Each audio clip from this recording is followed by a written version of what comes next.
ಯಾರು ಬೇಕಾದ್ರೂ ತಗೊಂಡೋಗಿ ಸಾಕ್ಲಿ ಅಣ್ಣ, ಕೊಡ್ಕೊಳ್ಳಿ ನಮ್ಮ ರೈತರುಗಳಿಗೆ, ರೈತರುಗಳಿಗೆ ತಗೊಂಡೋಗಿ. ಪಶ್ಚಿಮ ಬಂಗಾಳದಲ್ಲಿ ಏನಾಯ್ತು ಗೊತ್ತಾ, ಇದೇ ಬಿಜೆಪಿ ಸರ್ಕಾರ ಬಂದು ಮುಲಿಗಡಿಸಿ ಹಾಳು ಮಾಡಿ ಈಗ ಅದೇ ಜನಗಳು ಎಚ್ಚರಿಸ್ತಾರೆ. ಪಶ್ಚಿಮ ಬಂಗಾಳ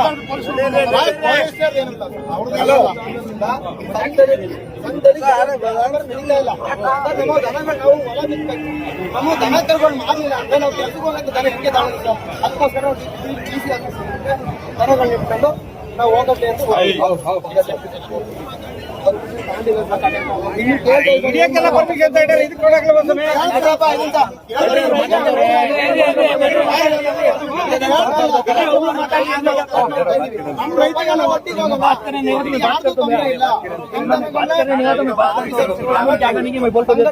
ತಗೊಳ್ಳಿ, ಯಾರು ತಗೊಳ್ಳಿ. ನಮಗೆ ಬೇಕಾದೇನು, ನಮಗೆ 40,000 ಕೊಡ್ಲಿ, ನಮ್ಗೆ ದುಡ್ಡು ಕೊಡ್ಲಿ, ನಾವು ಬೀಜ ಬಿತ್ತಬೇಕು, ಬೆಳೆ ಬೆಳಿಬೇಕು, ಉಳುಮೆ ಮಾಡಕ್ಕೆ ದನ ತಗೋಬೇಕು. ಇವ್ರು ಹಿಂಗೆ ದನಗಳನ್ನ ತಗೊಳ್ದೆ ಹೋದ್ರೆ ನಮ್ ಜೀವನ ಹೆಂಗ್ ಮಾಡೋದು ಸ್ವಾಮಿ? ವಿಷಯ ಕೂಡ ರೈತ ವಿಷಯ ಮಾತಾಡಿ ಒಬ್ರು ಮಾತಾಡಿ.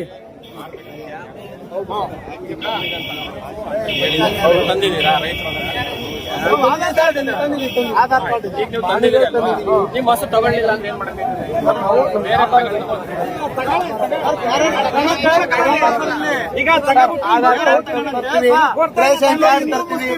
ಜಮೀನು ಪಾಣಿ ತರ್ತೀವಿ, ನಮ್ಗೆ ಏನ್ ಕೊಡಿ, ಏನು ಬೇಡ.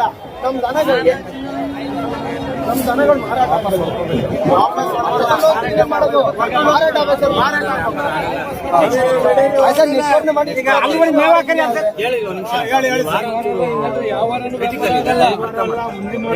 ನಿಮ್ಮ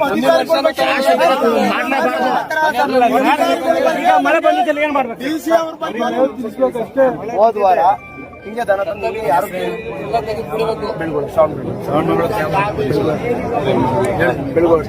ನಮ್ ದನಗಳು ಇವತ್ತು 2 ಹಸು ತಂದಿದ್ದೀವಿ. ಒಂದು ಹಸು ಒಬ್ನಿಗೆಲ್ಲ ಪ್ರಾಬ್ಲಮ್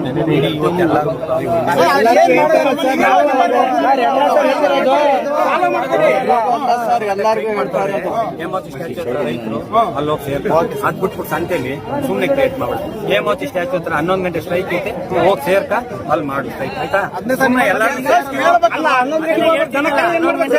ಸ್ಟ್ರೈಕ್ ಇದ್ರು ಅಲ್ಲಿ ಹೋಗಿ ಸೇರ್ಕ ಅವ್ರ ಜೊತೆ ರೈತ ಸಂಘದವರೇ ಮಾಡ್ತಾವ್ರೆ, ಅವ್ರ ಜೊತೆ ಸೇರ್ಕ ಮಾಡು ಅದ ಅಲ್ವಾ. ಸುಮ್ನೆ ನಮ್ ಸಾಹೇಬ್ ಹೇಳೋರು 11 ಗಂಟೆ ಯಾರು ಏನು ಹೇಮಾವತಿ ಸ್ಟ್ಯಾಚು ಹತ್ರ ಸ್ಟ್ರೈಕ್ ಐತೆ, ಹೋಗಿ ಅವ್ನು ಏನೋ ಹೇಳ್ತಾರೆ, ವಿಡಿಯೋ ಹೇಳ್ತಾರೆ, ನೀವು ಮಾತಾಡ್ತೀವಿ.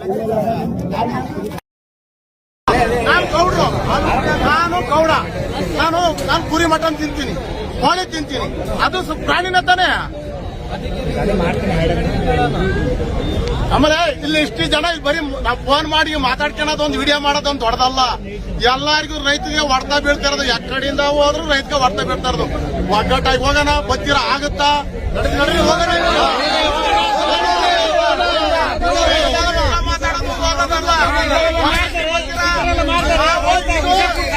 ರಾಷ್ಟ್ರ ಹಿಂದೂ ಮುಸ್ಲಿಂ ಗಾಂಧಿ ನೆಹರು ಮಾಡಿರೋದು, ಹಿಂದೂ ಮುಸ್ಲಿಂ ವಾಸ ಮಾಡಕ್ ಮಾಡಿರೋದು ಗಾಂಧಿ ನೆಹರು ಮಾಡಿರೋದು. ನಾನು ಆಫೀಸರ್ ತಗೊಳ್ಳಿ, ಅಲ್ಲಿಗೆ ಕಟ್ಟಾಕ ಆಫೀಸರ್ ಬರೋದು ಏನು ಇವ್ರ ಕಡೆ ಇವ್ರ ಕಿತಾಪತಿ ಆಫೀಸರ್ ಇಷ್ಟು ಗಂಟೆ ನೋವು ಕೊಟ್ಟಾರ ನಮ್ಗೆ. 4 ಗಂಟೆ ರಾತ್ರಿಗೆ 2 ಪೊಲೀಸರು ಗಾಡಿಗಳನ್ನ ಹಿಡಿತಿದ್ರು. 4 ಗಂಟೆ ರಾತ್ರಿಗೆ ಪೊಲೀಸರು ಗಾಡಿಗಳನ್ನ ಹಿಡಿತಿದ್ರು. ಹಿಂದೂ ಸಂಘಟನೆಗಳಿಗೆ ಬಂದು ಅವರು ಕೇಳಿ ಅಣ್ಣ, ಇಲ್ಲಿ ಬನ್ನಿ ಹೋಗೋಣ ಒಟ್ಟಿಗೆ, ನಡೀರಣ ಅಣ್ಣ, ನಡೀರಿ ಹೋಗೋಣ ಒಟ್ಟಿಗೆ, ಎಲ್ಲಾರು ಹೋಗೋಣ ನಡೀರಿ ಅಣ್ಣ. ಒಗ್ಗಟ್ಟಾದ್ರೆ ಎಲ್ಲರೂ ಒಗ್ಗಟ್ಟೆ, ಸಂತೆನೆ ಬರಬೇಕು. ಬರಂಗಿದ್ರು ಜನ ಬಂದು ಮಾತಾಡ್ಕೊಂಡು ಬರಲ್ಲ, ಬರೋದು ಇಲ್ಲ. ನಾವು ಎಲ್ಲಾ ಜನ ಹೋಗಂಗಿದ್ರು ಮಾತ್ರ ಬರೋಣ, ಅಂದವ್ರು ಹೋಗಲ್ಲ.